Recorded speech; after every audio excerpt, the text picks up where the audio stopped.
చందమామ కథ, బేతాళ కథలు, సాధించని పగ. పట్టువదలని విక్రమార్కుడు చెట్టు వద్దకు తిరిగి వెళ్ళి శవాన్ని దించి తన భుజాన వేసుకొని మౌనంగా శ్మశానం కేసి నడవసాగాడు. అప్పుడు శవంలో ఉన్న బేతాళుడు, రాజా, భానుదత్తుడు తన పగనైనా విసర్జించాడు గాని నువ్వు మాత్రం నీ పట్టు విడిచేటట్టు లేవే. అతని కథ వింటే నీ బుద్ధి మారుతుందేమో, ఆ కథ చెబుతాను విను అంటూ ఈ విధంగా చెప్పాడు. పూర్వం హిమాలయ పర్వతాలకు దిగువను మణిమంతం అనే చిన్న రాజ్యం ఉండేది. నందికేతుడనేవాడు ఆ రాజ్యానికి సేనాధిపతి. ఆయన బలపరాక్రమాల వల్లనే శత్రువులు మణిమంతం కేసి తీరిపారా చూడలేకపోయేవారు. రాజు కూడా సేనాధిపతి ఎట్లా చెబితే అట్లా నడుచుకునేవాడు. నందికేతుడికి పుష్పవతి అని ఒక కుమార్తె ఉండేది. ఆమె గొప్ప సౌందర్యవతి. ఆమెను పెళ్లాడటానికి అనేక మంది రాజకుమారులు సిద్ధంగా ఉన్నారు. కానీ పుష్పవతి భానుదత్తుడనే యువకుణ్ణి ప్రేమించింది. భానుదత్తుడు అందగాడేగాక గొప్పింటివాడు. అతని తండ్రి ఒక సామంతుడు. రాజాదిరాజులను పెళ్లాడవలసిన తన కుమార్తె ఒక సామంతు కొడుకును ప్రేమిస్తున్నదని తెలియగానే నందికేతుడికి పట్టరాని ఆగ్రహం వచ్చింది. వెంటనే ఆయన రాజు వద్దకు వెళ్ళి, మహారాజా, భానుదత్తుడు దేశద్రోహి, అతనికి వెంటనే దేశ బహిష్కార శిక్ష విధించండి అన్నాడు. కారణం కూడా అడగకుండా రాజు భానుదత్తుడికి దేశ బహిష్కారం విధించాడు. భానుదత్తుడు ఎంతో పౌరుషము, అభిమానము కలవాడు. తనకింత అవమానం చేసిన నందికేతుణ్ణి తన కత్తికి బలిచేసి పగ తీర్చుకునే ఉద్దేశంతో ఆ రాత్రి అతను యుక్తిగా నందికేతుడి పడక గది ప్రవేశించాడు. కానీ తీరా కత్తి దూసే సమయానికి అతనికి పుష్పవతి జ్ఞాపకం వచ్చింది. నందికేతుణ్ణి చంపటం పుష్పవతికి బాధ కలిగిస్తుందనుకొని ఆ పని చేయలేక భానుదత్తుడు వచ్చిన దారినే బయటికి జారుకుని తెల్లవారేలోపుగా రాజ్యం విడిచిపెట్టి పక్క రాజ్యమైన పులింద నగరానికి ఒంటరిగా వెళ్ళిపోయాడు. పులిందరాజు దుర్బలుడే గాని ఆయనకు రాజ్యదాహం జాస్తి. మణిమంతం నుంచి వెళ్ళగొట్టిన వారందరికీ పులిందుడు ఆశ్రయం ఇచ్చి ఎప్పటికైనా ఉపయోగపడతారని వారికి గొప్ప గొప్ప పదవులు కూడా ఇచ్చేవాడు. భానుదత్తుడు తన రాజ్యంలో తలదార్చుకోవటానికి వచ్చాడని తెలియగానే పులిందుడు అతనికి గొప్ప స్వాగతం ఇచ్చి ఎంతో మర్యాద చేసి అతను సుఖంగా జీవించటానికి తగిన సౌకర్యాలన్నీ ఏ లోటు లేకుండా ఏర్పాటు చేశాడు. 1-2 ఏళ్లు గడిచాయి. భానుదత్తుడి అభిమానం కొంచెమైనా చావలేదు.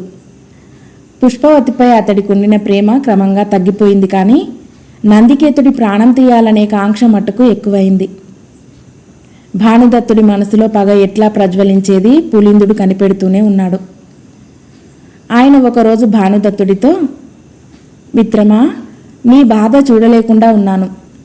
నీకు కావలసిన బలాలను నీ వెంట పంపుతాను. నీ శత్రువైన నందికేతుణ్ణి చంపుకో. కావలిస్తే మణిమంత రాజ్యాన్ని కూడా వశపరుచుకో. అక్కడి రహస్యాలన్నీ ఎరిగినవాడివే గనుక కొద్దిపాటి సేనతోనే జయించవచ్చు అన్నాడు. నందికేతుడి పేరు వినగానే భానుదత్తుడు పళ్ళు కొరికి, నాకు రాజ్యం అవసరం లేదు, ఏమీ అవసరం లేదు. నాకు కావలసిందల్లా ఇద్దరు, నందికేతుడు, అతని కూతురు అన్నాడు. నీ ఇష్టం, అలాగే కాని అన్నాడు పులిందుడు.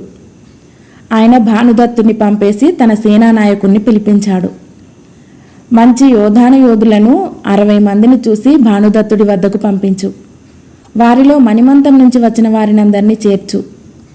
వీరందరినీ తీసుకుని భానుదత్తుడు ముందుగా మణిమంతం వెళ్ళి నందికేతుణ్ణి చంపేస్తాడు. ఈ లోపల నీవు మన సేనలను మణిమంతానికి తీసుకుపో. నందికేతుడు చావగానే అక్కడి బలాలలో అరాజకం ఏర్పడుతుంది. మన యోధులు రాజమందిరాన్ని, సైనిక కూటాన్ని వశపరుచుకుంటారు. ఆ సమయంలో నీవు మణిమంతంలోకి మన సేనలను ప్రవేశపెట్టు.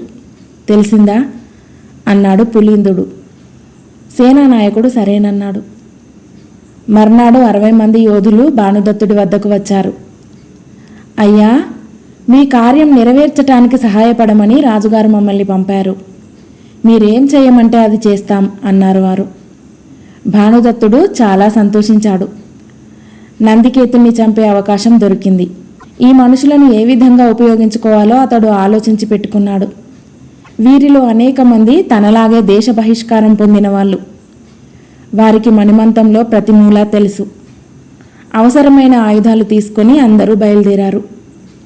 భానుదత్తుడి వెంట వస్తున్న వారిలో కొందరు, దైవానుగ్రహం వల్ల మళ్ళీ మనమంతా మణిమంతంలో ఉంటాం అన్నారు. ఎలా అన్నాడు భానుదత్తుడు. ఈ రాత్రి నందికేతుడు హతుడవుతాడు. రేపు ఉదయానికి పులింద సేనలు మణిమంతం ప్రవేశిస్తాయి. నీకింకా తెలియదా అన్నారు వారు. భానుదత్తుడు మరింత ఆశ్చర్యపడ్డాడు. తన పగ తీర్చుకోవటానికి పులిందుడు సహాయపడుతున్నాడనే అతడు అనుకున్నాడు. మణిమంతాన్ని సులువుగా జయించటానికి ఆ దుర్మార్గుడు తనను ఎరగా ఉపయోగిస్తున్నట్టు కలలో కూడా ఊహించలేదు. అర్ధరాత్రి సమయానికి భానుదత్తుడు అతని అనుచరులు మణిమంతం కోట గోడల వద్దకు చేరుకున్నారు. మిగిలిన వారందరినీ దూరంగా గోడ నీడలో నిలబెట్టి భానుదత్తుడు తలుపు తట్టాడు. ఎవరు వారు అని తలుపు అవతల నుంచి వినిపించింది. నేను భానుదత్తుణ్ణి, తలుపు తెరవండి అన్నాడు భానుదత్తుడు. వెంటనే చిన్న తలుపు తెరుచుకున్నది. ద్వారరక్షకుడు బయటికి వచ్చి, మీరా స్వామి, ఒంటరిగా ఎందుకొచ్చారు?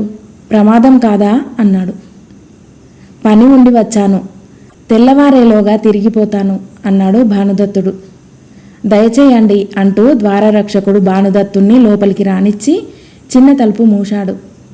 వెంటనే భానుదత్తుడు ద్వారరక్షకుడిపై పడి నోరు నొక్కేశాడు. తర్వాత వాడి నోట గుడ్డలు కుక్కి చేతులు కాళ్ళు కట్టేసి దూరంగా పొదలలో తీసుకుపోయి పడేశాడు.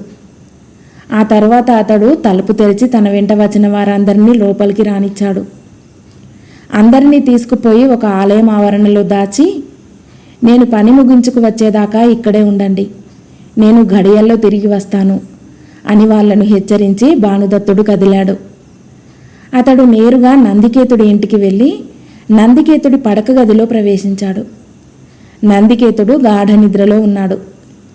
శత్రువులు వచ్చారు, లే అని అతడు సేనాధిపతిని తట్టి లేపాడు. నందికేతుడు తుల్లిపడి లేచాడు. ఎదురుగా భానుదత్తుడు కనిపించేసరికి ఆయన గుండె దడదడలాడింది. నోట మాట లేదు. వీరాది వీరుడవు, ఆపద వచ్చి పడుతుంటే అలా గుడ్లు పెట్టుకు చూస్తావేం అన్నాడు భానుదత్తుడు. నన్ను కత్తి తీసుకొని నిరాయుధుణ్ణి చంపకు అన్నాడు నందికేతుడు. భానుదత్తుడు నవ్వి, నేను నీ వంటి నీచుణ్ణి కాను, నీకు భయం నా నుంచి కాదు. ఆలయంలో 60 మంది ఆయుధపాణులు ఉన్నారు. వారు ఆలయం దాటి రాకుండా 100 మంది సైనికులను ఆలయం గోడలపైకి ఎక్కించు. అన్ని వైపుల నుంచి బాణాలు ఎక్కిపెట్టినాక తమ ఆయుధాలను వాళ్లే అవతల పారేస్తారు. తెల్లవారేలోపుగా పులింద సైన్యాలు ద్వారాల వద్దకు చేరుతాయి. కోట గోడల మీద మన సైన్యం సిద్ధంగా ఉంచు. ఈ మాట చెప్పటానికే నేను వచ్చాను అన్నాడు. నందికేతుడికి ఎక్కడ లేని శక్తి వచ్చింది. ఆయన భానుదత్తుడి వెంట 100 మంది విలుకాళ్లను ఆలయం వద్దకు పంపాడు. అందరూ ఆలయం గోడలెక్కి బాణాలు సంధించి సిద్ధంగా ఉన్న మీదట భానుదత్తుడు లోపలి వాళ్ళని యువతలికి రమ్మని కేక వేశాడు. వారు ఆలయంలో నుంచి బయటకు రాగానే చుట్టూ గోడల మీద విలుకాలు కనిపించి ఆయుధాలు అవతల పారేయండి అని అరిచారు.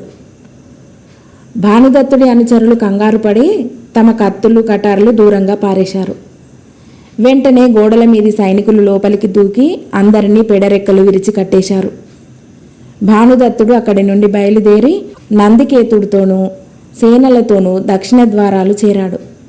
అక్కడ పొదల్లో పడి ఉన్న ద్వారరక్షకుణ్ణి విడిపించాడు. తర్వాత సైనికులు గోడలెక్కారు. తెల్లవారుజామున అనుకున్న ప్రకారం పులింద సేనలు వచ్చాయి. కానీ వారి కోసం ద్వారాలు తెరుచుకోవటానికి మారుగా బాణాల వర్షం వారిని ఆహ్వానించింది.